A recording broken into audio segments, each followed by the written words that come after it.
Hamka ni dilahirkan di Sumatera Barat. Dikatakan dilahirkan di Kampung Molek, Sumatera Barat. Yang mana Hamka ni membesar pada zaman di mana adat Minangkabau tu sangat kuat di tempat dia. Sehingga kan dia menjadi satu orang yang menyimpan kritikan dalam jiwanya terhadap adat-adat yang ada di sana yang bercanggah dengan Islam. Ayah Hamka ni adalah Kiai Haji Abdul Karim Amrullah ni, ataupun orang panggil ayah dia tu sebagai Haji Rasul, merupakan ulama daripada aliran kaum muda. Dia balik daripada Mekah pada tahun 1906. Dia balik ke Mekah, daripada Mekah, dan dia menjadi seorang tokoh yang membuat pembaharuan di Indonesia pada masa itu.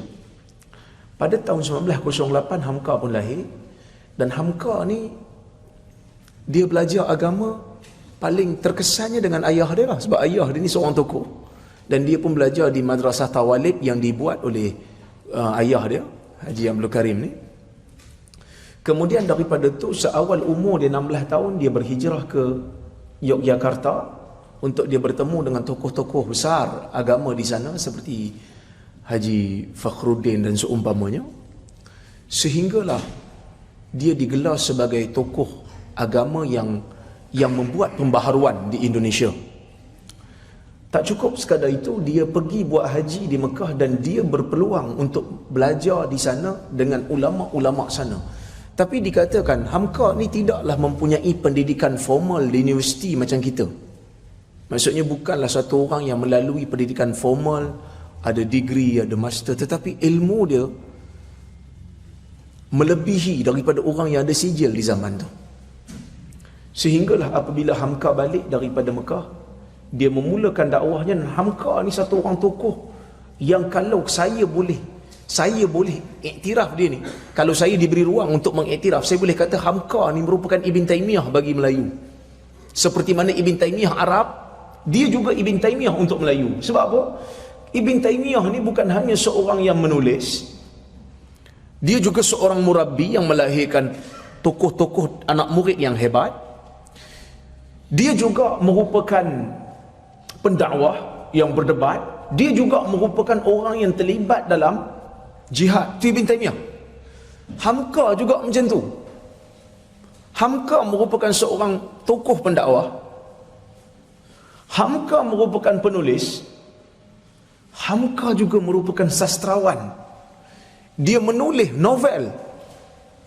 Sehingga bila dia berada di satu tempat di Indonesia, ada anak-anak muda yang kadang-kadang ini dipengaruhi oleh tokoh-tokoh kaum tua. Biasalah kan pergeseran tu berlaku. Jadi adalah orang yang terkesan dengan kaum tua, ada yang terkesan dengan kaum muda. Jadi bila orang yang terkesan dengan kaum tua ni dengar kritikan-kritikan Tok Guru daripada Hamka, sehingga kan bila Hamka turun ke satu-satu tempat, dia disindir oleh budak-budak muda. Orang panggil dia halo, dia kata ulama Roman. Halo ulama Roman. Sebab apa? Sebab dia tulis satu novel Tenggelamnya Kapal Van der Wijk. Siapa-siapa yang membaca novel Tenggelamnya Kapal Van der Wijk, sebenarnya memang kita nampak macam kisah tu sebenarnya kisah cinta di antara satu orang lelaki dan satu orang perempuan kan. Perempuan tu, tuan-tuan tengoklah filem tu kan. Kita kadang-kadang novel tak baca tapi filem tengok kan. Tapi saya lupa nama hero dia tu kan. Tapi di filem tu sebenarnya memang diinspirasikan daripada novel yang ditulis oleh Hamka. Sehingga kan kalau orang baca novel tu, orang kata betul ke Hamka yang tulis ni? Sebenarnya memang Hamka adalah seorang sastrawan, bukan hanya seorang ulama yang menulis tafsir, tetapi dia mampu untuk menulis novel. Yang mana novel itu genre dia tu adalah genre cinta. Sebenarnya bukan hanya semata-mata cinta yang ingin diketengahkan oleh Hamka, tetapi sebenarnya Hamka ingin melakukan kritikan sosial kepada adat Minangkabau yang ada di tempat dia pada masa itu.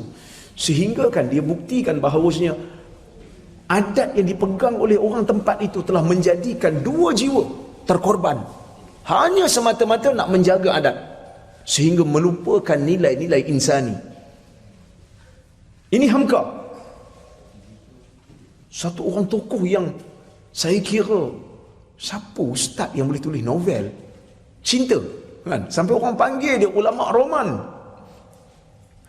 macam ulama barat lah, kan? Baik, tu Hamka. Tak cukup hanya sekadar tu, dia juga adalah pendidik. Dia dilantik menjadi pensyarah di Universiti Muhammadiyah. Dia juga pernah menjadi rektor di Institut Perguruan Islam di Indonesia. Bahkan Hamka bukan hanya sebagai pensyarah, dia juga akhirnya menjawat ataupun dilantik sebagai ketua umum bagi Majlis Ulama Indonesia.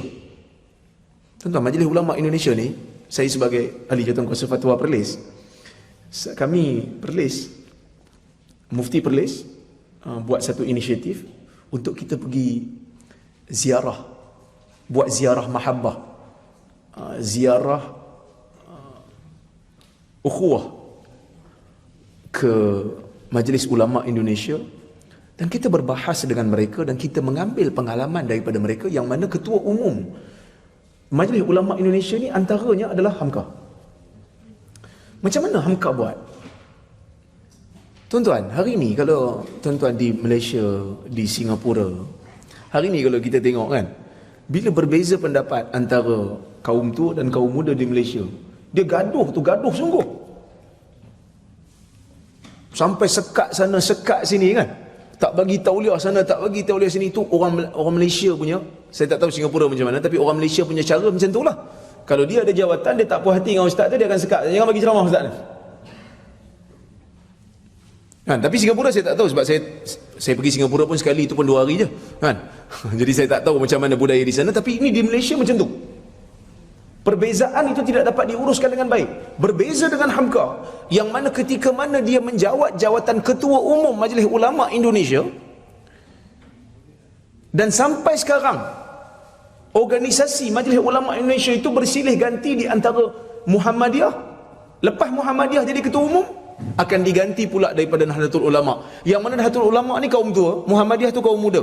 Dia orang boleh buat rotation dan dia orang boleh duduk di bawah satu organisasi, memberikan fatwa untuk masyarakat Indonesia. Tengok macam mana matangnya dia orang berbeza pendapat. Ni Hamka, seorang tokoh. Kemudian Hamka ni juga istimewanya dia bukan hanya seorang pendakwah, bukan hanya seorang penulis tafsir, bukan hanya seorang penulis novel, bukan hanya seorang yang memberikan fatwa, bukan hanya ilmuwan yang memberikan ilmu dalam kuliah-kuliah. Hamka juga dikenali sebagai tokoh politik. Tokoh politik.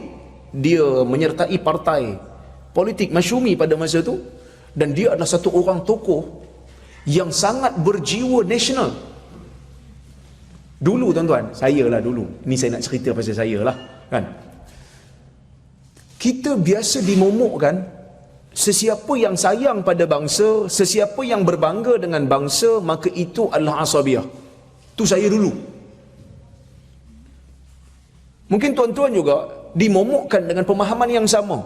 Tak boleh bangga dengan bangsa, tak boleh bangga dengan tempat, tak boleh rasa diri belong to our race, tak boleh. Itu asabiyah, mesti Islam. Sebenarnya itu tak benar. Itu tak benar, kerana Allah Subhanahu wa taala sebut di dalam Al-Quran, Allah menjadikan kamu berbangsa-bangsa, berkabilah-kabilah, supaya kamu dapat kenal mengenali. Macam mana nak kenal satu bangsa kalau kamu sendiri tidak mendalami tentang budaya sesebuah bangsa? Islam mengiktiraf budaya, selagi mana budaya tersebut tidak bercanggah dengan Islam. Maka sebab itu ketika mana Nabi sampai ke Madinah, Nabi mengiktiraf budaya orang Madinah. Nabi datang kenduri, Nabi kata, tak ada hiburan ke? Kan? Nabi kata, makana indakumul lahu, tak ada hiburan ke? Innal ansar yu'jibuhumul lahu. Ansar ini suka kepada hiburan. Tapi hiburan yang terkawal lah. Maksudnya orang lelaki bolehlah menyanyi. Waktu kenduri kahwin tu bolehlah nyanyi lagu selamat pengantin baru. Bukanlah menjadi satu kesalahan. Bukanlah bermakna bila kita ni dekat dengan Islam, kenduri kahwin pun dah macam datang ziarah orang mayat ya. Sunyi sepi. No. Nabi mengiktiraf budaya sesebuah bangsa. Ini juga dilakukan oleh Hamka, yang mana Hamka menyambut kemerdekaan tanah Melayu. Hamka dia menyambut kemerdekaan tanah Melayu walaupun dia orang Sumatera, kerana dia kata kemerdekaan tanah Melayu merupakan kemenangan bagi orang-orang kita menentang penjajah. Sehingga kan dia dituduh oleh Soekarno pada masa itu sebagai orang yang pro Malaysia, dan dia ditangkap. Dia ditangkap dan dipenjarakan 2 tahun dia dalam penjara. Tak silap saya tahun 1944 sehingga 46. Dan dalam penjara itulah dia menulis tafsir. Tafsir yang sangat ulung dalam masyarakat Melayu adalah tafsir Al-Azhar.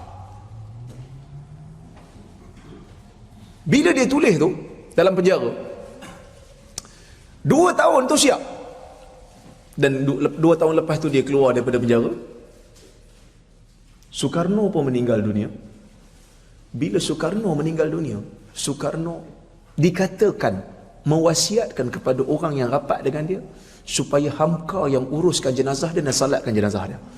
Dan ketika mana wasiat itu diterima oleh Hamka, Hamka terus buat. Sehingga kan orang tanya dia, kau nak pergi salatkan jenazah dia, sedangkan dialah yang penjarakan kau, sedangkan dialah yang menzalimi kau. Tuan-tuan, Hamka kata apa? Hamka kata, aku patut terima kasih kat dia. Hamka kata aku patut terima kasih kat dia. Sebab kalau dia tak masukkan aku ke dalam penjara selama 2 tahun, tafsir Azhar ni tak siap. Kerana dia masukkan aku dalam penjara lah tafsir Azhar ni boleh siap, dia kata. Dan bila orang kata Hamka ni di Soekarno ni sebagai munafik kerana dia ni komunis apa semua, dia kata bukanlah kita nak uruskan. Apa yang zahirnya dia Muslim, maka kita uruskanlah dia sebagai seorang Muslim. Siapalah kita nak menilai dia? Tuan-tuan, bila saya ingat kisah ni, saya teringat kisah Ibn Taymiyah. Memang jalan cerita lebih kurang sama. Ketika mana orang fitnah Ibn Taymiyah sehingga masuk ke dalam penjara, Ibn Taymiyah menulis surat. Dia kata aku maafkan semua orang yang memfitnah aku. Kenapa? Kerana dia kata aku berjuang siang dan malam supaya Allah membebaskan mereka daripada neraka. Katalah kalau aku tak maafkan fitnah mereka terhadap aku sendiri yang akan memasukkan dia orang ke dalam neraka, sedangkan aku berjuang siang dan malam untuk membebaskan dia orang daripada neraka. Maka aku tak mau jadi penyebab. Kerana aku tak maafkan, mereka akan masuk ke dalam neraka, sedangkan itu bukan tujuan aku berdakwah. Dan Al-Azhar ini dianggap sebagai tokoh bukan saja oleh Nusantara, sehingga kan Universiti Al-Azhar memberikan dia gelaran doktor kehormat. Oleh kerana itulah dinamakan tafsirnya itu sebagai tafsir Al-Azhar, kerana dia sangat mengiktiraf Al-Azhar, dan Azhar juga mengiktiraf dia sebagai kenang-kenangan, dinamakan tafsirnya itu sebagai tafsir Al-Azhar. Bukan hanya diiktiraf oleh Nusantara, dia juga bukan hanya diiktiraf oleh Indonesia, dia juga diiktiraf oleh Mesir. Bahkan Universiti Kebangsaan Malaysia pada tahun 1974 juga memberikan dia ijazah doktor kehormat. Maksudnya dia ni PhD kehormat atas sumbangan yang dia buat pada dunia dakwah, bukan hanya di Indonesia, bahkan juga sampai ke Malaysia. Sehingga dia diberikan gelaran doktor kehormat. Tapi Hamka sebagai seorang tokoh yang telah banyak memberikan sumbangan, tapi tuan-tuan, ada beberapa negeri di tanah Melayu yang tidak membenarkan dia ceramah. Walaupun dia ni ada tafsir 30 juzuk, walaupun dia ni telah buat macam-macam, ketua umum Majlis Ulama Indonesia, jadi pensyarah di Indonesia, ada anak murid yang hebat-hebat, ceramah sana sini, tapi bila sampai ke tanah Melayu, ada negeri yang ban dia. Maksudnya ban ni kadang-kadang menunjukkan kehebatan seseorang. Sehingga Hamka menulis satu surat, dipanggil teguran suci dan jujur kepada Mufti Johor. Kerana apa? Kerana dia disekat di beberapa negeri, tak boleh nak ceramah walaupun dia sebagai seorang tokoh. Bila kita baca kitab teguran suci dan jujur, bahasa surat, dan akhirnya jadikan buku. Hamka memberikan teguran yang sangat jujur, yang sangat ikhlas bagi seorang sahabat kepada sahabatnya yang sepengajian ataupun yang sama level ilmu dengan dia. Maka sebab tu saya selalu pesan kepada anak murid saya yang belajar di universiti. Kadang-kadang orang mengaji agama, kita bukan kurang orang mengaji agama, tuan-tuan. Orang mengaji agama ni ramai. Di Malaysia ramai, di Singapura pun ramai, di Indonesia lagi lah ramai. Orang mengaji agama ni ramai. Sebenarnya kita bukan kurang orang mengaji agama, kita kurang orang yang nak cakap benda yang betul. Kita kurang orang berani nak cakap satu benda, tak fikir pasal reputasi, tak fikir pasal kepentingan peribadi. Yang ni yang kurang. Orang yang belajar hadis dengan saya ramai. Saya belajar hadis kat UIA, kawan-kawan ramai. Tapi dia nak bercakap, nak berani nak bercakap, nak mempertahankan kebenaran. Ini adalah yang benar, inilah Islam yang betul. Tak ramai yang berani. Sampai kata, dia kata apa? Bila jumpa dengan kita, saya tak kata saya berani, tapi paling tidak tu ada benda lah yang orang kecam saya sebab benda yang saya cakap, saya tak peduli orang, saya cakap lah. Sampai ada bila jumpa dengan kawan, dia kata tak apa, Syekh, teruskan, aku sokong kau daripada belakang. Daripada belakang je lah kan? Yang kena kecam jadi pancing bag aku lah kan? Tapi ya, nak bercakap ni bukannya ramai yang nak bercakap kerana kebenaran itu, tak ramai. Tetapi yang belajar agama ramai. Maka saya pesan kepada pelajar-pelajar saya kata, berapa ramai di antara kamu yang berani nak ubah masyarakat? Masyarakat buat macam ni, kita nak bagi tahu yang sunnahnya bukan macam ni, yang macam sunnahnya macam ni. Berapa ramai yang berani? Tambah pula dalam masyarakat Melayu, sekali kena label Wahabi, label itu kita akan bawa sampai mati. Sampai mati, seperti mana Hamka. Tapi ya, Hamka disekat, tak boleh ceramah. Hamka dituduh sebagai Wahabi. Hamka dituduh sebagai orang yang mecah belahkan masyarakat. Tapi hari ini,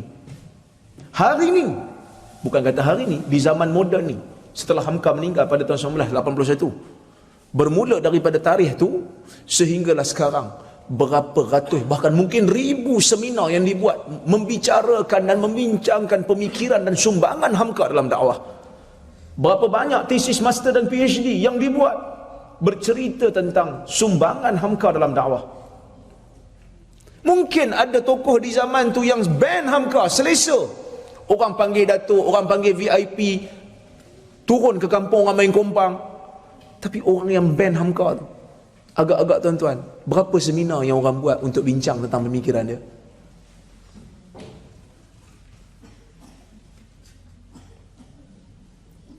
Berapa ramai orang bincang tentang sumbangan dia dalam Islam? Mungkin tak seramai Hamka. Kerana apa? Kerana dia hanya maintain the status quo. Dia hanya mengekalkan apa yang ada. Sifat pendakwah ini bukan hanya mengekalkan apa yang ada, tetapi sifat pendakwah itu adalah nak menjadikan masyarakat makin hari makin dekat dengan sesuatu yang dinamakan sebagai sunnah. Ni Hamka.